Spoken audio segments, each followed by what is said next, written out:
Hello, fifth graders. My name is Mrs. Pierce, and I'm going to be teaching you today about perspective. Perspective has a couple of meanings. The first meaning is just the way that we see things, so with our eyes. In art, perspective is the ability to take something on a flat piece of paper and make it look like it's sitting on top of it or that it has dimension.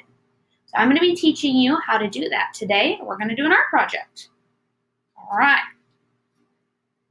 So the first thing that you need to do to show perspective in your drawings is you need to have a horizon line. Now, a horizon line is the part of the paper that separates the sky from the ground. And it's important to do this because it shows where the earth is in your picture. The other thing that you can add to your images when making a perspective drawing is something called a vanishing point. We'll put ours here. Now, a vanishing point is the point on the horizon line where everything disappears. So if you think about it, if you look out in the distance at something, eventually all of those somethings come to one point where you can't see them anymore. That's your vanishing point. Now I've shown you what a vanishing point is here with this nice little river.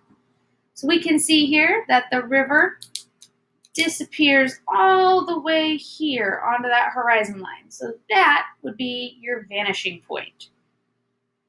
And we can also see that it gets smaller as it goes up. So here we have a nice wide river and it bends and curves and then turns real tiny right here at this vanishing point. Okay, so here we go. We have a question.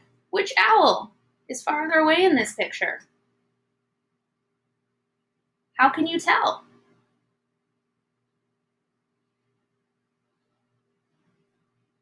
Well, this owl is farther away in the image, and you can tell by a few different things. You can tell by size. Things that are farther away are smaller. So here, this triangle looks closer than this triangle. You can tell by how much detail is in a picture.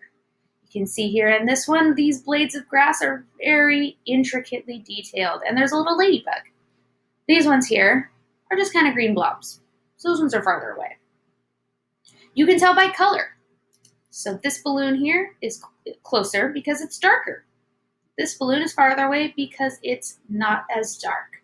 So things that are far away tend to be a lot less colorful, a lot more pale. You can also tell, finally, by location. Things that are farther away are closer to your horizon line. So if we go back to this image here with the owls, we have one owl that is smaller, is a little less detailed. Here you can see the little cheeks, you can see little individual feathers that you can't really see on this owl. This owl is closer to the horizon line. He's a little bit higher up. You can see his feet end here, and this one's feet end here. Now in this instance, color doesn't necessarily prove it just because it's pen, but you guys will be using colored pencils and it'll be easier to show that. So again, here are the four things that really show perspective. Different sizes, different amounts of detail, different colors, and different locations on the horizon line. So I'm going to be showing you an example of the picture that you guys are going to create. And you guys are going to be creating a fall scene today.